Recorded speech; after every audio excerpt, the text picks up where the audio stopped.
Hi everyone. This man, his name's Marty, Mahdi,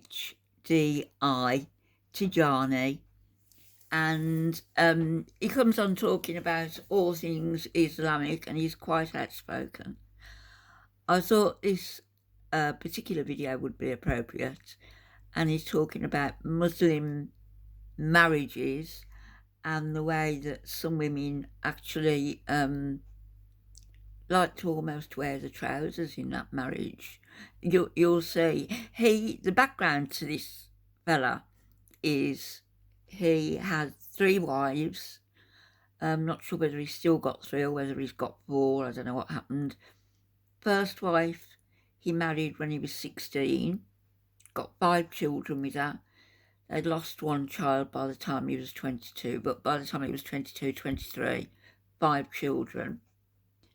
Then he took a second wife who had her own money and said that she didn't need to be a kept woman and that, she was independent. She just wanted his companionship. That didn't work out too well, apparently. And there's a video of him talking about it and saying that women should only marry exceptional men who can look after their every need. So he had his second wife, then he took a third wife. So first wife, his kids. Second wife, she couldn't have kids.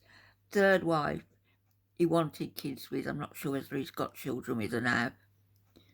But this is just one of his videos talking about simp, imams, apologists, and who is in fact the final boss in the marriage. Hi guys, let's ask a scholar, which is this guy. Say hi, baby. Assalamu alaikum. Okay, so from an Hi, Islamic baby. perspective, you're allowed to get second, third, and fourth wife. Say hi, baby. Hi, baby. Is it just me, or is anyone else getting puppy vibes? Yeah. You know, like when you've got a pet, You or should you've got some see like puppy or Chantal. something, and you're like, wag your tail, wave, Hi, say baby. hi. Maybe it's just me, bruv. You're Would right. you? Or do you want to? No, Why not? because you're enough for me, and I'm happy. Aww. Hi guys. I'm sure the brother is a certified gangster. Yeah, I'm sure that we're just seeing a side to him that he doesn't mean to portray, and I'm just trying to have husn van here. Good thought of our brother. I'm sure he's a legit badass in real life, absolute killer. Don't think so. Assalamu alaikum, brother. Salam alaikum. But you look like Homer Simpson, bruv. He does. One at a time. You look like Homer Simpson with Marge next to you, and Marge is making you do puppy tricks. You've been paraded like a puppy. First of all, Salah. I need you to understand something. Foodie. This sister is flexing. Make no mistake about it. This is a flex.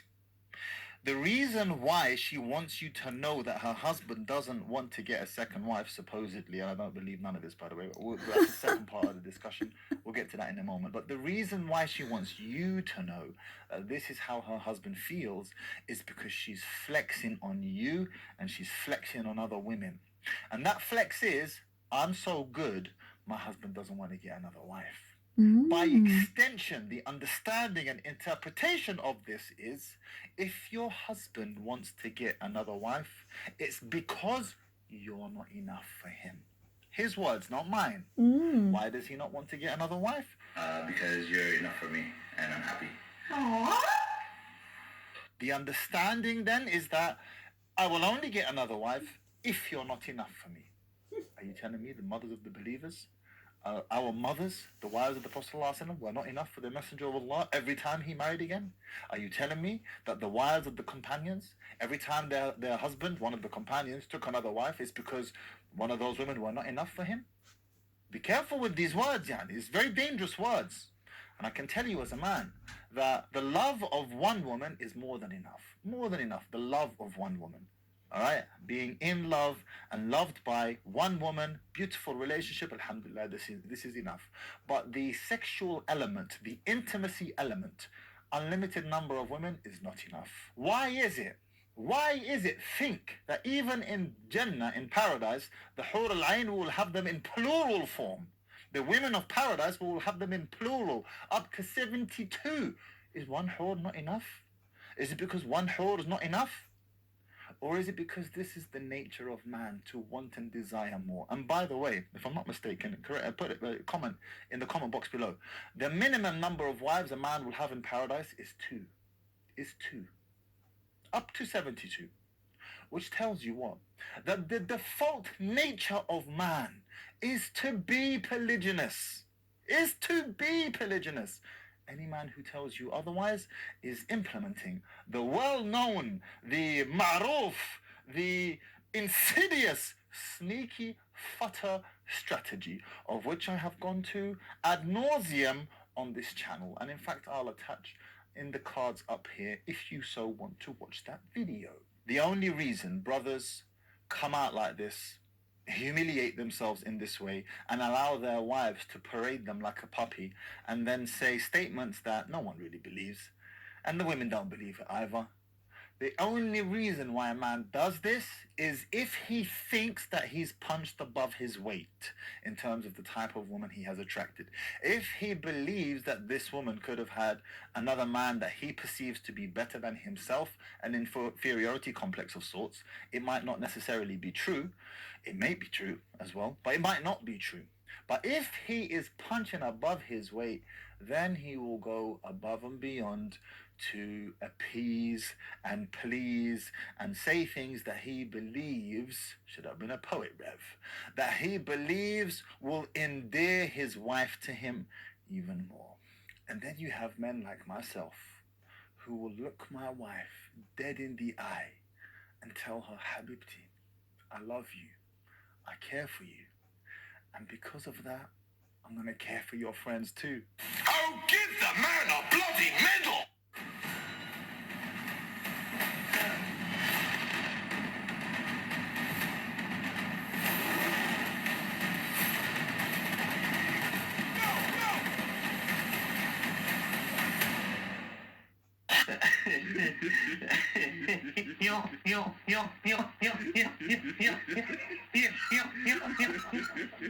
What would you do if your husband had a second, third, or fourth wife? Hey, wife, if I got another wife, what would you do? Leave like a man, like she says it straight. I'd leave him, bruv. I'd dash that guy to the side of the road. He's done out here. And he's like, of course I wouldn't marry a girl Habibti. Shut up, bruv. Not every Muslim woman is going to be comfortable with her husband having more than one wife. And this is completely fine. Who cares, bruv? Seriously, who cares? Listen to me carefully. من صغر شيئا فيصغر ومن كبر شيئا فيكبر. I mess up the grammar on that all the time. I don't even know if I said it right. All I know is what it means, which is whoever makes small out of a matter, so it shall be. And whoever makes a big deal out of something, so it shall be perceived so. Your reaction and energy that you give to a situation will infect the other person accordingly. If you make a big deal out of it, your wife will make a big deal out of it. She's not comfortable with it because of your approach towards the discussion. Habibti, do you mind if I get... just 1 second. Fourth wife. Do you mind if I get married again? What do you expect her to say? Because when a Muslim woman and a Muslim man get together when they're engaged and they want to talk about these specific things, he can explain this to her that he wants more than one wife, and she can explain to him, that's not what I want. And if they both disagree and they can't change their minds on it, then they walk away and find somebody who they can agree with. And in some madhab, there are scholars. That's a fair statement.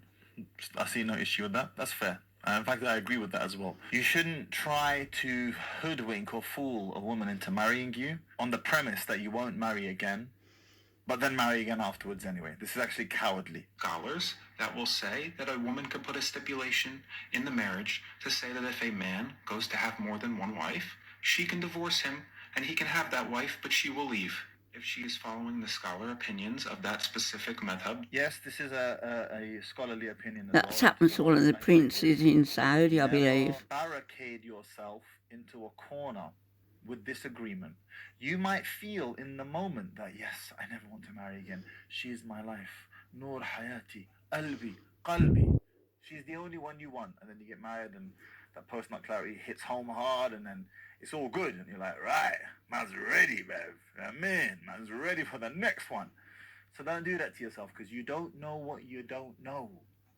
You don't know what you don't know. I'm sure that's a lyric. So don't sign up to that agreement or agree to that because it's going to create mashakil for you afterwards. To the sisters who have said this to their husbands and their husbands have agreed, I say to you this. Even if you are allowed to do it, doesn't mean you should. The grass is not greener on the other side. If your current husband takes another wife and you as a result of that trigger this clause that you have in your marriage contract and leave, this may well prove to be an extremely regretful decision on your part. On your part.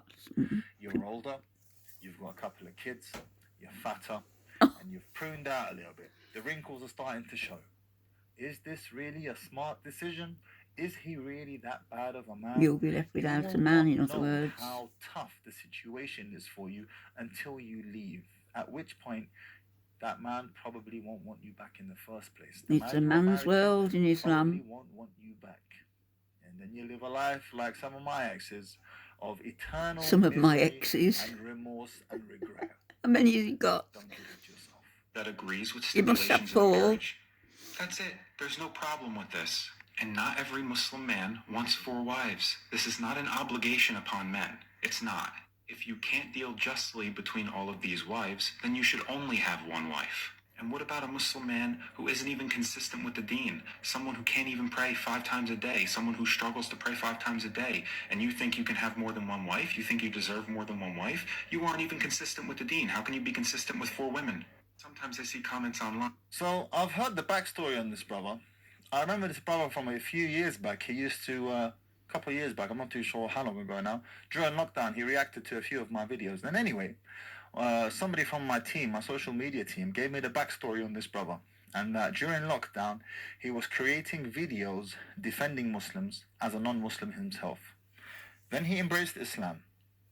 Then he raised some money Wonder why he hasn't got a beard. for something or other. His dad was sick or something like this. Then he left Islam, murtad. He left the religion. Then he embraced Islam again. And now he's out here creating Islamic content on TikTok. Big man, listen, yeah. Already there's going to be question marks surrounding your persona. If you entered the religion and then you left and then you entered again, already you're moving bookie, bruv. You're moving a bit mad.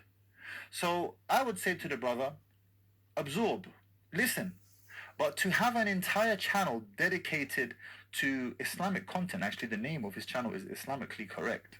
I would say Islamically questionable, my friend. Fine. Well, I'm going to go behind my wife's back. I'm not going to tell her. I'm just going to lie to her and say I don't have another wife, but really I do. These are the type of people that will go behind their wife's back and do something she disapproves of and then lie straight to her face. Well, yeah, Lie. you just said that. Is lying allowed? Your wife may think of you as an honorable, trustworthy man. Even this, you see, this is the problem when people who got no experience or no knowledge start waffling online. Me personally, no, I'm not going to lie to my wife. Any of my wives for that matter. I want to be straight with them. But, all right, I've had in-depth conversations with individuals. Certain individuals who are quite high up in what they do. Many of you would even know them. And I'm not going to name drop, because that's not the purpose of this video here. Oh, go on. But after hearing their situations, I understand why they would not present this information to their wives. Because if they did, she'd run away with the kids. And he doesn't want to lose his kids. But he needs another wife. And he hasn't agreed to not taking another wife, by the way. She's just moving mad. She's moving mad and she's using the full force of the law. He needs another wife. Arrest him, so to speak. Not literally, but metaphorically. To arrest him. There's only one reason to need a second, third and fourth wife. That's to breed. Marry again. He fears haram even. But his wife has made it categorically clear, if you do it, I'm out, I'm gone, you ain't never going to see the kids again. For those type of men, my heart goes out to them. It's a catch-22, and I empathize with their situation, and I don't moralize, I don't judge them, I don't even call them cowards for that matter. It's not for me to say. It's not my flex, it's not how I roll, But I get it. Who loves and cares about her, and she loves and cares about you. And you really are going behind her back, and you're lying straight to her face. Is this treating your wife with kindness? Is this love? Is this care? Is this respect? Is this trust? No. Be honest and upfront about what you want. Don't hide it and then go behind your wife's back later and expect her to just be okay with it and have to be forced to be okay with it. She doesn't have to be okay with the decision that you went behind her back and lied to her about. You know, a part of me doesn't actually want to create videos like this, straightening out individuals like this. And in fact, the brother before, Homer Simpson, shout out to you, bro. Because I know that if men really absorb this message, they're going to get so much better with women, and the competitive market is going to get harder. Right now, I'm playing the game on easy mode, super easy mode, novice, amateur level. It's too easy because so many men have bought so deeply and plugged their metaphorical umbilical cords so deeply into this quote-unquote blue pill way of thinking. This sneaky futter strategy, this if I voice and echo the opinions and sentiments of women, that will make them like me more. That will make them more attracted to me. And a part of me doesn't He's want a to man's straighten man. out. A part of me doesn't want to give you this knowledge, because if I do and men en masse start implementing it, the game's going to get harder. So forget you watch this video, don't like it, don't share it, and you know Okay. what? Next video, next, bruv.